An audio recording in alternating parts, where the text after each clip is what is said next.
17 star systems had gone dark in 3 months. The Galactic Council had no more excuses, no more plans, and almost no more hope. Ambassador Ulil stood before the gathered delegates, her crystalline body catching the dim emergency lights. She was old for her kind, nearly 400 years, and she had never seen fear like this in the chamber. The Void Harvesters were coming, and nothing could stop them. "We must surrender the outer territories," Ulil said, her voice chiming like broken glass. "Buy ourselves time. Perhaps in a century we can develop new weapons." Murmurs of agreement rippled through the chamber. The reptilian Korosi nodded their heavy heads. The floating Mindsingers pulsed with reluctant acceptance. Even High Chancellor Priel, an ancient avian who had seen 3 galactic wars, looked defeated. Then the doors crashed open. A human woman walked in like she owned the place. She was tall and dark-skinned, with scars on her hands and a look in her eyes that made several delegates step backward. Behind her came 4 more humans, each one radiating that strange energy their species carried. "My name is Dara Okonkwo," the woman said, "captain of the human vessel Stubborn Hope, and I have something to say." "You were not invited," Ulil said coldly. "Humans have observer status only. You may not address this council. Your fleets are dead, your weapons failed, your strategies accomplished nothing." Dara walked to the center of the chamber. "I think you can spare 5 minutes."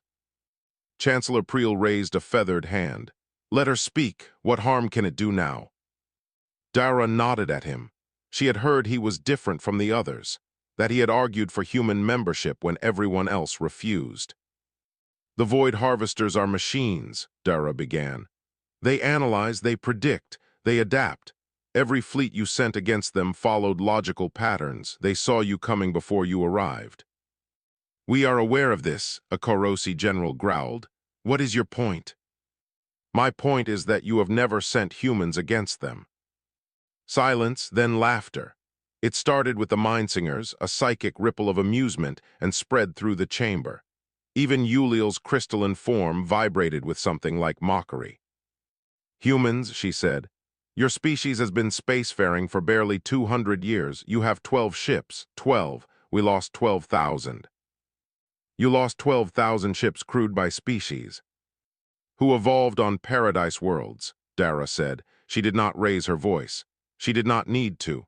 "Worlds with stable climates, gentle predators, predictable seasons. You never learned to be unpredictable because you never had to be." She stepped closer to Ulil. The crystalline ambassador flinched. "Humans evolved on Earth, a world where the ground shakes and swallows cities, where the sky throws lightning and the water rises to drown everything in its path, where the animals have claws and teeth and venom, where the weather can kill you in summer and kill you in winter and kill you in between." Dara smiled. It was not a friendly smile. "We are deathworlders, ambassador. We are what happens when a species refuses to die no matter what the universe throws at it. And the Void Harvesters have never seen anything like us." The laughter had stopped. The chamber was very quiet. "What exactly are you proposing?" Chancellor Priel asked. "Let us fight, not your way, our way. We do not follow logical patterns because logic never saved us. We improvise, we adapt. We do stupid, reckless things that somehow work because no enemy expects them." "This is absurd," Ulil said. "You would throw away your lives for a galaxy that rejected your membership application 3 times. "Yes," Dara said simply, "we would." The council voted. The result was predictable. Humans were denied permission to engage the Void Harvesters. The matter was closed. But after the session ended, Chancellor Priel found Dara in the corridor outside. "You knew they would refuse," he said quietly. "I knew. Then why come?" Dara looked at the old avian. His feathers were gray with age, and his eyes held a weariness that came from watching civilizations make the same mistakes over and over. "Because I wanted you to remember that we offered. When the history of this war is written, I want it recorded that humans tried to help and were turned away." Priel was silent for a long moment. Then he reached into his robes and pulled out a data chip. The Void Harvester's next target, he said. A world called Serenes, 4 billion inhabitants, peaceful herbivores who have never known violence. They have no weapons, no defenses. They will simply wait for death. Dara took the chip. The fleet cannot reach them in time, Priel continued. The Council has already written them off, but your ship is close, 2 days at maximum speed. You are asking me to go against the Council's orders. I am asking you to do what humans do, the impossible, the illogical, the thing that nobody expects. Dara looked at the chip in her hand. 4 billion lives, a species that had done nothing wrong except exist in the path of monsters. We will need supplies, she said. Chancellor Priel smiled for the first time in months. Already arranged, your ship is being loaded as we speak. Dara turned to leave, then stopped. Why help us? Why risk everything? The old avian's eyes were sad but determined. Because I am tired of watching the galaxy die while we argue about procedures. Because someone must do something. And because, Captain Okonkwo, I believe you might actually succeed. Dara nodded once and walked away. Behind her, Chancellor Priel whispered a prayer to gods he had stopped believing in long ago. The humans were going to Serenes, and the galaxy would never be the same. The Lumenthi called herself Crystalline Song, and she had never been so terrified in her 200 years of life. She sat in the medical bay of the human ship, watching Dr. Fatima Al-Rashid treat a wound on her own arm. The human had cut herself on a broken panel during their rushed departure from Station Harmony. Now she was calmly stitching her own skin back together while carrying on a conversation. "Does that not hurt?" Song asked, her crystalline voice trembling. "It hurts a lot," Fatima said cheerfully. "But pain is just information. It tells me something is wrong. It does not control me." Song had been assigned to observe the humans by Ambassador Yuliel. A spy, really, though everyone pretended otherwise. But after 6 hours on the ship, Song was beginning to think her people understood nothing about humans at all. In the engine room, Chief Engineer Seun Ademi worked in temperatures that would have killed any Lumenthi in minutes. He wore only a thin shirt and smiled while he worked. When Song asked how he survived the heat, he laughed and said this was cool compared to where he grew up. On the training deck, Sergeant Ingrid Havorson led her Marines through combat exercises. They hit each other, with their hands, for practice. And when one of them fell down bleeding from the mouth, she got up and asked to go again. Song found herself in the small common room, watching the humans eat their evening meal. Lieutenant Ravi Sharma sat across from her, eating something called curry that smelled like it might be poisonous. "You keep staring at us," Ravi said. "What are you thinking?" "I am thinking that your species should not exist," Song said honestly.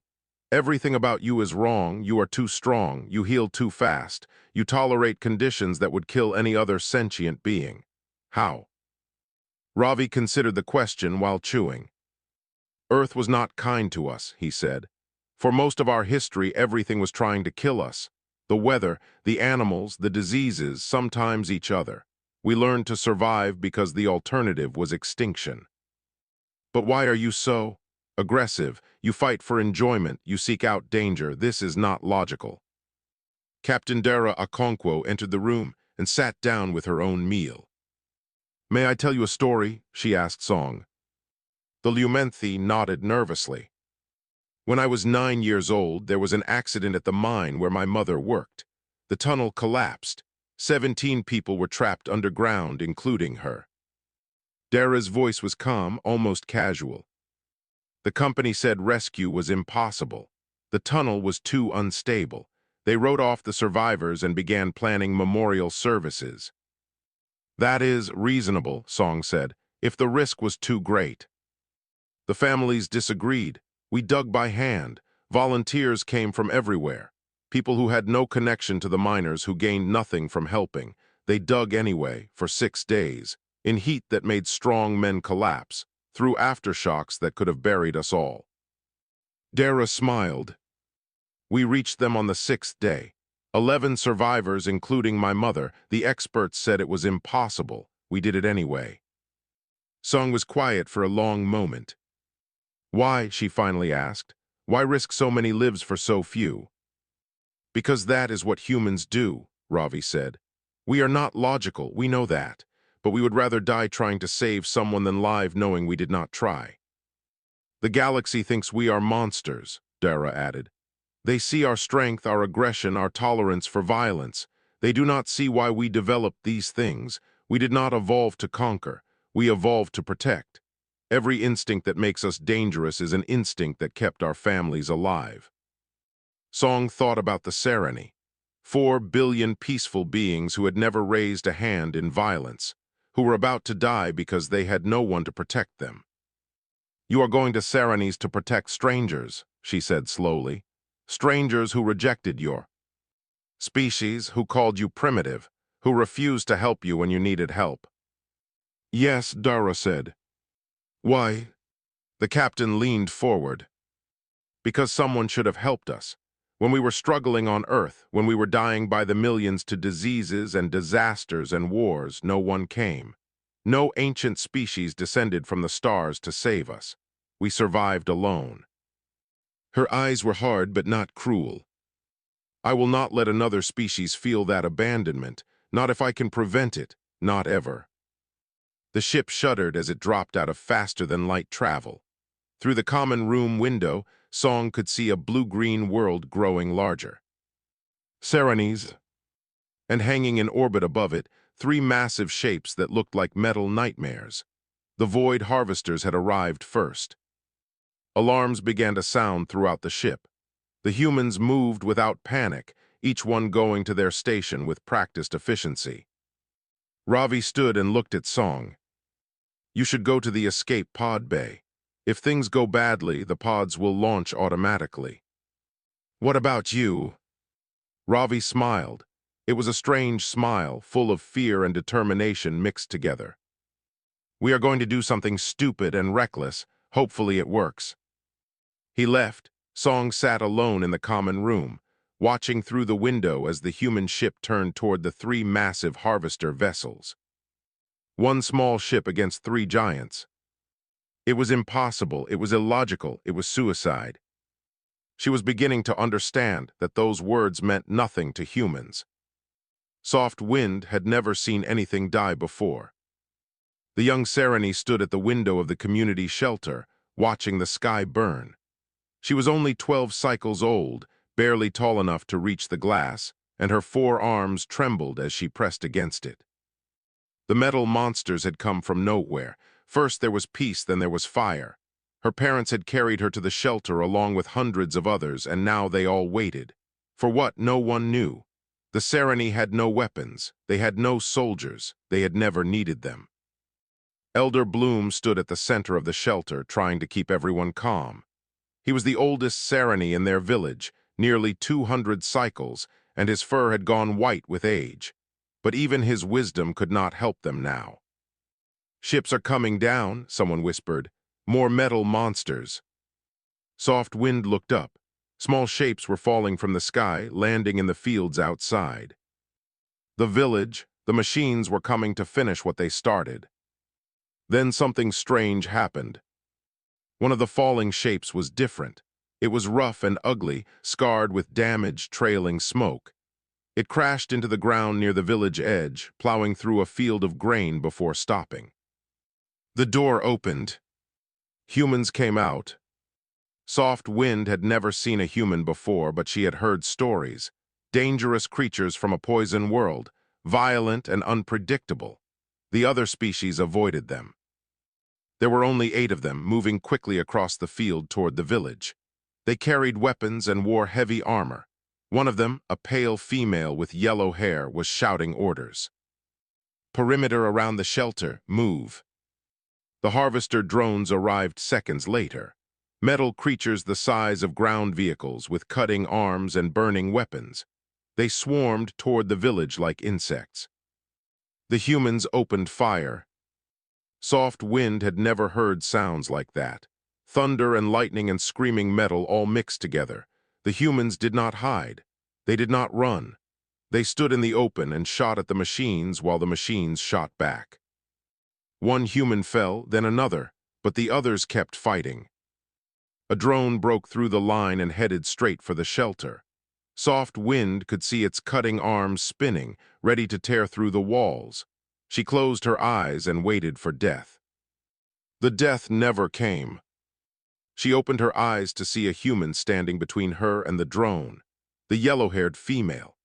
She had thrown herself in front of the machine and was holding its cutting arm with her bare hands while blood ran down her arms. "Get the children back," the human screamed. "Now." Another human appeared and fired directly into the drone until it stopped moving. The yellow-haired female fell to her knees, her hands torn and bleeding. And then she stood up again. Soft Wind watched in amazement as the human wrapped cloth around her wounds, picked up her weapon and went back to fighting, as if nothing had happened, as if pain meant nothing. More drones came. The humans killed them. More came still. The humans killed those two. They were injured, bleeding, exhausted. They did not stop. Elder Bloom moved to stand beside Soft Wind. "What are they?" the young one whispered. "I do not know," Elder Bloom said, "but I think they are what we needed." A larger machine appeared in the sky, a harvester command unit. Bristling with weapons, it descended toward the village, targeting the human positions. The humans saw it. They knew they could not stop it. They did not run. Instead, a human shuttle screamed down from above and crashed directly into the command unit. Both machines tumbled from the sky in flames. On the ground, the yellow-haired female laughed, actually laughed. "That crazy son of a—" She shook her head and kept firing. By the time the sun set, the village still stood. The fields were burning. The ground was covered with broken machines and human blood, but the Sereni were alive. Elder Bloom walked out to meet the humans. They looked terrible. Every one of them was wounded. Several could barely stand. The yellow-haired female had a piece of metal sticking out of her shoulder and did not seem to notice. "Why?" Elder Bloom asked.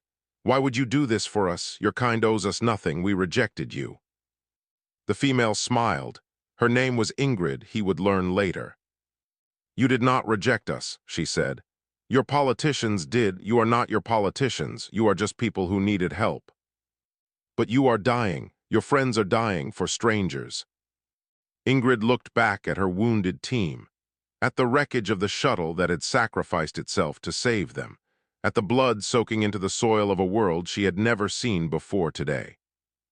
"Yes," she said simply, "that is what we do." Soft Wind approached carefully. She was still afraid of these strange creatures, but she was also curious. "Does it hurt?" she asked, pointing at Ingrid's shoulder. Ingrid looked down at the child. Her expression softened. "Yes, little one, it hurts very much." "Then why do you not cry?" Ingrid knelt down, bringing herself to the child's level. Her eyes were kind despite the pain. "Because crying will not help you. Fighting helps you, so I fight." In orbit above, the battle continued. The stubborn Hope was damaged and burning. Captain Dara Okonkwo was bleeding from a head wound and refusing to leave the bridge. The Void Harvesters were adapting, learning, growing more deadly. But the humans were still fighting. And for the first time in this war, the machines had not won. Void Prime had never experienced confusion before. The machine intelligence that commanded the Harvester fleet processed information at speeds no organic mind could match. It had analyzed 10,000 species across 300 years of conquest. It knew how prey behaved. It knew how they ran, how they hid, how they surrendered, how they died. Humans did none of these things correctly. The small ship called Stubborn Hope should have been destroyed in the first exchange. Void Prime had calculated 17 different kill scenarios. The human pilot had avoided all of them by doing things that made no tactical sense. Flying directly toward weapons fire, spinning the ship in ways that damaged its own systems, making decisions in fractions of a second that no computer would ever choose. On the ground, the situation was worse. The 8 humans defending the settlement should have died within minutes. They were outnumbered by a factor of 50. Instead, they had destroyed 200 drones and shown no signs of stopping. Void Prime ran new calculations. The results were troubling. Probability of human surrender, 0%. This was impossible. All species surrendered eventually. All species valued their own survival above everything else. That was the fundamental rule of organic life. The humans had not received this information. On the stubborn hope, Chief Engineer Sunadami was laughing while he welded a hole in the hull closed. Sparks flew around him. His suit had a breach. He should have been dead already. "Soon, your oxygen is leaking," Dr. Fatima reported over the communication system. "I know. I have maybe 10 minutes before I pass out." "And you are laughing because if I cry, I will waste oxygen." This was human humor. Void Prime had tried to analyze it before and failed. Organic species made strange sounds when facing death. This was meant to indicate distress. Humans made the same sounds but claimed it reduced distress. The logic did not follow. In orbit, Captain Dara Okonkwo finally allowed Dr. Fatima to bandage her head wound. Blood had been running into her eyes for an hour. She had not complained once. "The harvesters are adapting," Ravi reported from his console. "They are learning our patterns." "Then we change our patterns." Dara studied the tactical display. "Fatima, how many stimulant doses do we have left?" 12, but Captain, the dosage I gave you is already dangerous for baseline humans. Another injection could cause heart failure." "Could, not will, give me another one." Fatima hesitated, then complied. That was another thing Void Prime did not understand. Humans followed their leaders even when those leaders asked for things that might kill them: trust, loyalty, faith, concepts that had no place in efficient systems. On the ground, Ingrid's team was running low on ammunition. She gathered them behind a broken wall while harvester drones circled their position. "Options?" she asked. "Die fast or die slow," one of her Marines said. "Those are terrible options." "I have another one," said Private Diego Ruiz, the youngest member of the team. He was 19 years old and bleeding from wounds in 3 places. "The harvester commands ship in orbit. If we take it out, the drones lose coordination. We are on the ground, the ship is in space. The shuttle wreckage has a working distress beacon. We can rig it to broadcast our life signs, make the harvesters think we are wounded and trapped." "We are wounded and trapped." "Yes, but they do not know how wounded. They will send a retrieval unit. We capture it, ride it up to the command ship, and blow the reactor." Ingrid stared at him. "That is the stupidest plan I have ever heard." "Thank you. I love it, do it." Across the galaxy, something remarkable was happening. Crystalline Song had been broadcasting everything she witnessed to the Galactic Council. Every species with access to the network was watching. They saw humans take wounds that should have killed them and keep fighting. They saw humans laugh in the face of death. They saw humans protect children who were not their own from a species that had never shown them kindness. Chancellor Priel stood before the council. "We must send help," he said. "The humans are dying for people we abandoned. What does that make us if we do nothing?" "It makes us logical," Ambassador Ulil said. "The battle is already lost. Sending more ships would only add to the casualties." "The battle is not lost. Look at them. They are still fighting." "They are losing." "They have not lost yet." Priel's voice was stronger than it had been in years. "And neither have we. The fleet can reach Serenes in 6 hours. The humans have held for 8 already. They might hold for 6 more." "Might not will." "When did we become a people who only did what was certain?" Priel demanded. "When did we lose the courage to try?" The council was silent. Then slowly, Admiral Koros of the Korosi fleet stood. "I voted against human membership 3 times, he said. "I called them animals, savages, a mistake of evolution that should have died on their poisoned world." He looked at the images of humans bleeding and fighting and refusing to give up. "I was wrong. If those animals can stand against the harvesters, then so can I. My fleet moves in 1 hour.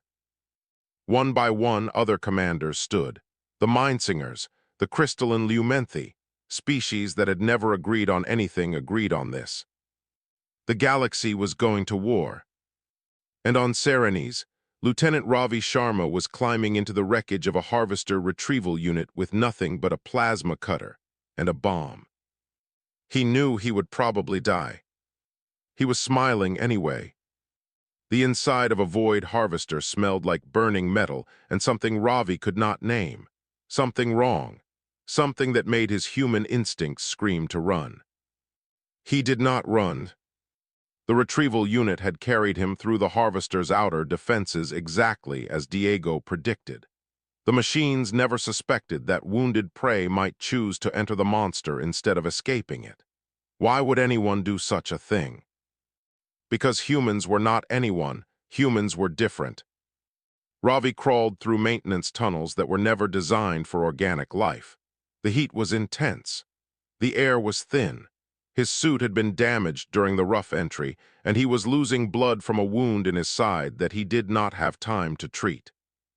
He had 6 charges, enough to destroy the reactor core if he placed them correctly, enough to kill himself in the process. That part was always the plan. Far below, on the surface of Serenes, the galaxy's combined fleet was arriving. Ships from 17 species dropped out of faster-than-light travel and immediately opened fire on the harvester vessels. The machines had never faced a unified assault. They had never needed to. Admiral Koros commanded the attack from his flagship.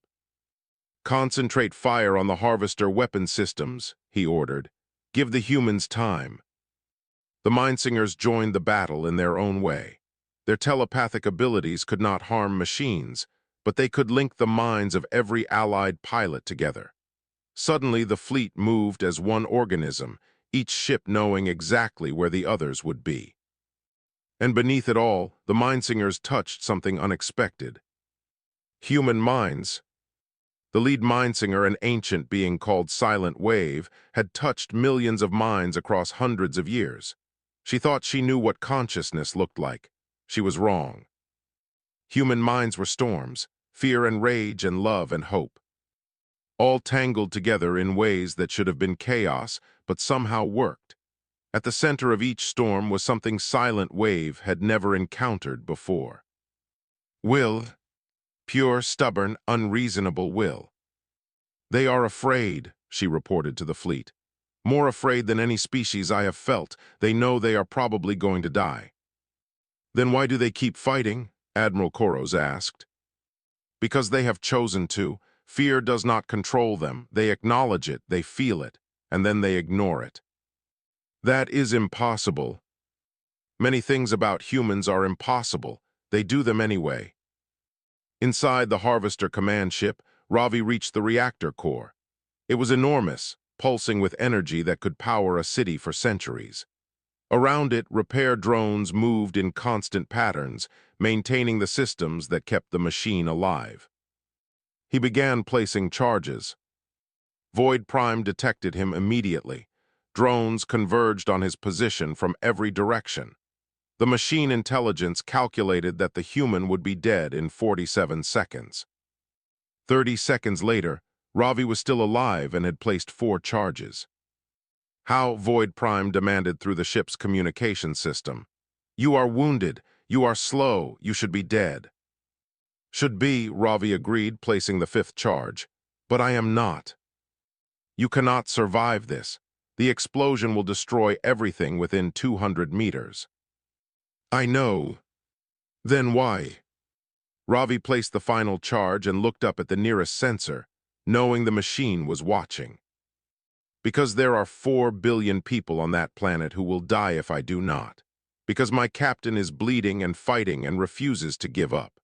Because somewhere down there, a little girl saw humans for the first time, and we showed her that monsters can be stopped." He pulled out the detonator. "Because someone has to be willing to die so that others can live. And today, that someone is me." Void Prime processed this information, searched for a logical response, found none. "I do not understand you," the machine said. "No," Ravi agreed. "You never will." He pressed the button. The explosion tore through the Harvester command ship like fire through paper. Secondary explosions followed as power systems overloaded and ammunition stores ignited. The massive vessel broke apart in orbit, pieces of it burning through the atmosphere of Serenes like falling stars. On the ground, soft wind watched the sky light up. "What is that?" she asked. Ingrid, still bleeding, still standing, looked up and smiled. "That is victory, little one. That is what a hero looks like." The other two Harvester ships began to retreat. Without their command vessel, their coordination was failing. The combined fleet pressed the attack, driving them back toward the edge of the system. Admiral Koros watched them go. "The humans did it," he said quietly. "One man, one bomb, one choice." "His name was Ravi Sharma," Silent Wave said. "I felt his mind at the end. He was at peace." On the stubborn hope, Captain Dara Okonkwo received the news. She did not cry. There would be time for that later. Right now, there were still people who needed saving. "All hands," she said over the ship's communication system. "The command ship is destroyed. The Harvesters are retreating. We won." A cheer went through the battered vessel. "But we are not done. There are wounded on the surface, our people and theirs. Everyone who can move, get to the shuttles. We have work to do." The humans moved, because that was what they did. They fought, they bled, they lost friends and loved ones, and then they got back up and kept going. In the wreckage of the command ship, floating among the debris, a damaged escape pod drifted silently. Inside, barely alive, was Lieutenant Ravi Sharma. He had not expected to survive. But humans rarely did what was expected. 3 weeks after the Battle of Serenes, the Galactic Council chamber was full for the first time in years. Every species had sent representatives, not just diplomats, but military leaders, scientists, and common citizens who had traveled across the stars to witness this moment. The air hummed with 1,000 different languages, all saying the same thing. The humans had done the impossible. Captain Dara Okonkwo stood at the center of the chamber, wearing her dress uniform. The scars on her face had not fully healed. She had refused medical treatment until every one of her crew had been seen first. Beside her stood the survivors of her team. Ingrid with her arm in a sling, Sune still coughing from the damage to his lungs, Fatima, who had operated on 47 patients in 2 days without sleep. And Ravi. They had found him drifting in the wreckage, his escape pod damaged beyond any reasonable hope of survival. His heart had stopped twice during the rescue. Dr. Fatima had brought him back both times through sheer determination. "You should be dead," she had told him when he finally woke up. "You keep saying that to people," he had replied. "Eventually you will be right." Now he stood with his captain, thinner than before, still weak, but alive. The galaxy had not expected him to survive. The galaxy was learning to adjust its expectations when it came to humans. Chancellor Priel stepped forward to address the chamber. 3 weeks ago we faced extinction, he said. The Void Harvesters had defeated every fleet we sent against them. They had destroyed 17 systems. They were unstoppable. He paused. Then the humans stopped them. Murmurs rippled through the crowd. Not with superior weapons, not with greater numbers, not with advanced technology. They stopped them with something we had forgotten existed: courage, sacrifice, the willingness to die for strangers.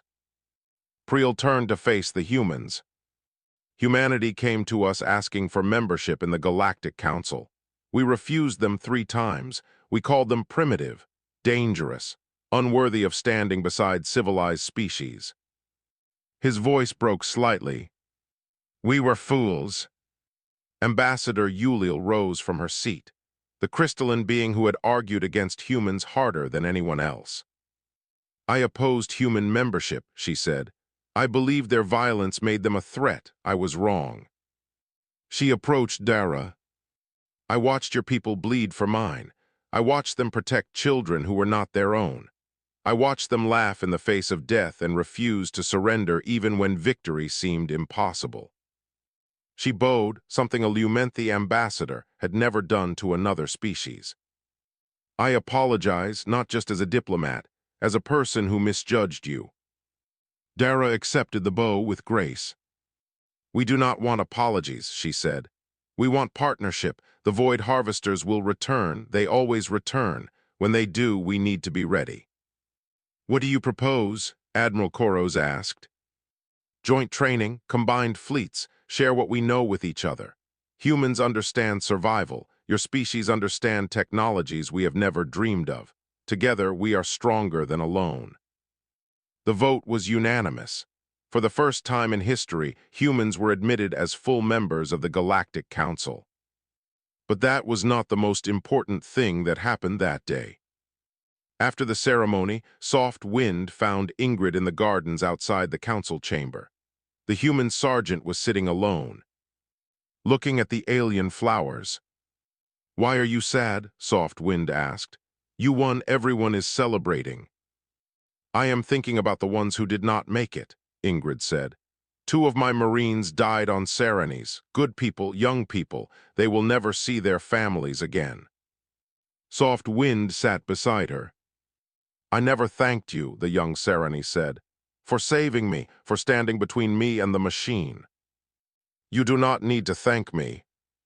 I want to, Soft Wind hesitated. I want to learn to be like you, not violent, but brave. I want to protect people too.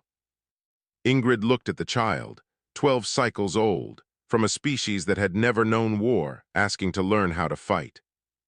Protection is not about fighting, Ingrid said gently. It is about caring enough to act. Your people care deeply, you just never had to show it before. Will you teach me anyway? Ingrid smiled. I will teach you everything I know. In the months that followed, the galaxy changed. Crystalline Song became the first Lumenthi to train with human Marines. Others followed. Admiral Koros established joint military academies where humans taught aliens how to be stubborn, and aliens taught humans how to think in centuries instead of years. Elder Bloom planted a garden on Serenes using human techniques. Vegetables, practical crops, food that could be stored for hard times. Hope for the best, he told his people, but prepare for the worst. The humans taught me that. Ravi received the first Galactic Medal of Unity. He was uncomfortable with the attention and asked to return to active duty as soon as possible. Dara gave him a promotion instead.